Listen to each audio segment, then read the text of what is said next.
আলহামদুলিল্লাহ রব্বিল আলামিন।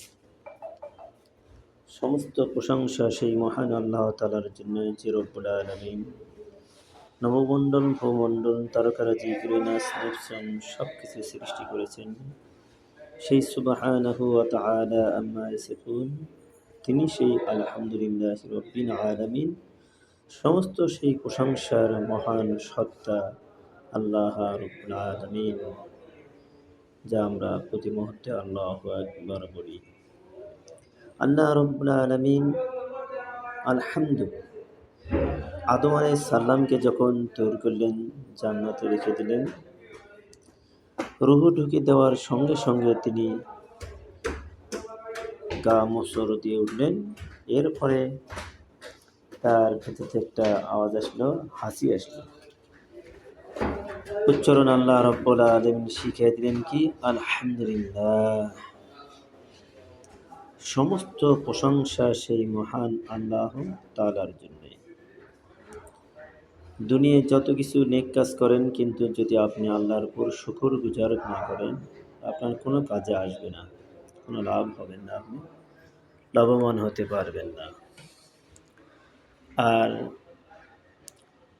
যত কোরআন পড়েন, যত হাদিস পড়েন, কিন্তু যদি রসুলের নাম আসার পরে যদি আপনি সাল্লাল্লাহু আলাইহি ওয়াসাল্লাম যদি তার উপর না আদায় করেন, তাহলে আপনি কৃপণের খাতায় পড়ে যাবেন। কিসের খাতায়? কৃপণের খাতায় পড়ে যাবেন।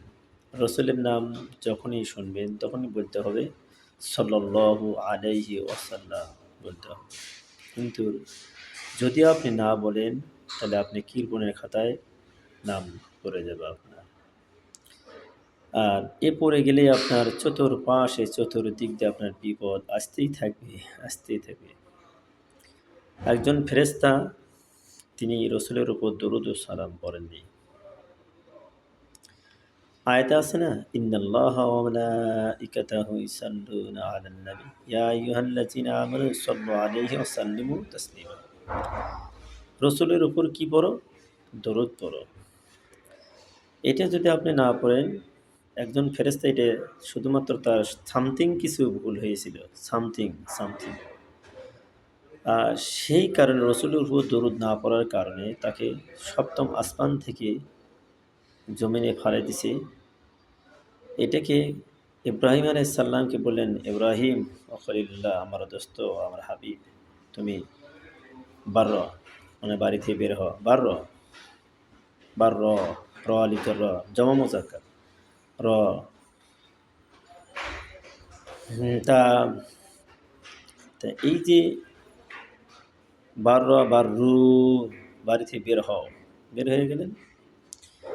কাবার কিছু দূর যাওয়ার পরে দেখলেন যে এক গর্তের মধ্যে একজন ফেরেশতা সে কাটতে কাটতে নাভি পর্যন্ত ডুবে গেছে। হযরত ইব্রাহিম আলাইহিস সালাম বললেন, আপনার এই অবস্থা কেন? যে আমি রসুলের উপর দরুদ ও সালাম পড়িনি।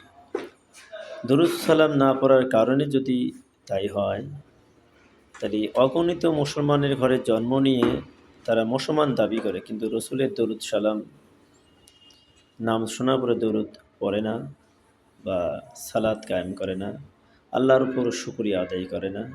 সুস্বাস্থ্য দিয়েছে, সুকর্ম দিয়েছে, সুসন্তান দিয়েছে, সুস্ত্রী দিয়েছে, সুসংসার দিয়েছে, কিন্তু আলহামদুলিল্লাহ এই কথাটি তার জবান দিয়ে বের হচ্ছে না। আলহামদুলিল্লাহ। তার সুচেহারা দিয়েছে, হাত, পা, কর্ণ, জিহ্বা, চোখ, কান, নাক, সমস্ত কিছু এ টু জেড আদার্স তার ওকে করে দিয়েছে, কিন্তু সে শুকরিয়া আদায় করল না। এই কারণে দিনের পর দিন তার জীবনে সব কিছু তার সরিয়ে যাবে। দিন পর দিন শান্তির কল্যাণ থাকবে না, শান্তি থাকবে না, বরকত থাকবে না, রহমত থাকবে না, নাজাত থাকবে না। কতটুকু কথা? আলহামদুলিল্লাহ রব্বিল আলামিন, এই শব্দটুকু। আর এই দুনিয়ায় রাসূলুল্লাহ সাল্লাল্লাহু আলাইহি ওয়াসাল্লাম আসার পরে তার মা তাক আব্দুল্লাহ বলে ডাকলেন। এই মুহাম্মদ সাল্লাল্লাহু আলাইহি ওয়াসাল্লামকে দেখার পরেও সবাই তাকে মুহাম্মদ সাল্লাল্লাহু আলাইহি ওয়াসাল্লাম ডাকে, কিন্তু গোটা দুনিয়ার সমস্ত কাফের বেঈমানেরা সমস্ত ইহুদি নাসার সকলেই তাকে কী বলে ডাকে? যে আলামিন বলে ডাকে তাকে, বিশ্বাসী। রসুলের মতন এত সুন্দর মানুষ দুনিয়ায় কোনোদিন আসেনি, আর রসুলের মতন এরকম বিশ্বাসী দুনিয়ার কোনো মানুষ আসেনি বা আসবে না। সুবহানাল্লাহ। এইটার নামে কি? আলহামদুলিল্লাহ রব্বিল আলামিন। এই আল্লাহর শুকরিয়া আদায় করা। শুধু এই 2-4-10 মিনিট কথা বলে শেষ করা যাবে না। আর এই কারণে আল্লাহ রাব্বুল আলামিন নবীজিকে সেই সূরা ফাতিহার প্রথমে তার নাম বসায় দিলেন কি? আলহামদুলিল্লাহি রব্বিল আলামিন। কোনো বান্দা যদি তার আমলনামা সঠিক করতে চায়, দিন যদি তাই ভালোভাবে বুঝতে চায়, আর ইসলাম যদি ভালোভাবে বুঝতে চায়, কোরআন যদি ভালোভাবে বুঝতে চায়, সে যেন তাওসটা ঠিক করে আর তাসমিয়া ঠিক করে। আর এই কারণে আল্লাহ রাব্বুল আলামিন সূরা ফাতিহা যদি সে সঠিক করে যদি আমল করতে পারে, সূরা ফাতিহা যদি সে যদি অর্থ জানে আর অর্থ অনুযায়ী যদি সে আমল করে, তার জীবন জিন্দেগি আমলের সওয়ালে তৈরি হয়ে যাবে। এই জন্য আপনাদের কেন বলতেছি যে আলহামদুলিল্লাহ রব্বিল আলামিন, সমস্ত প্রশংসা সেই মহান রব্বুল আলামিন আহকামুল হাকিমিন, তার শুকরিয়া আদায় করতেছি, তার গুণগান গাইতেছি। এই কথা আমি বললাম।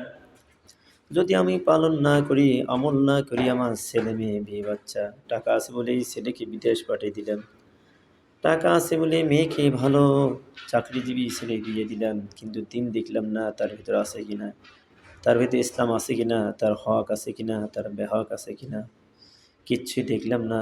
ছেলেটা হ্যান্ডসাম বডি দেখলাম, ছেলেটা কিন্তু পেশা করে পানি নেয় কিনা, ছেলেটা এত সুন্দর চেহারা, সে আল্লাহর উপর শুকরগুজার করা জানে কিনা, কিচ্ছুই জানলাম না।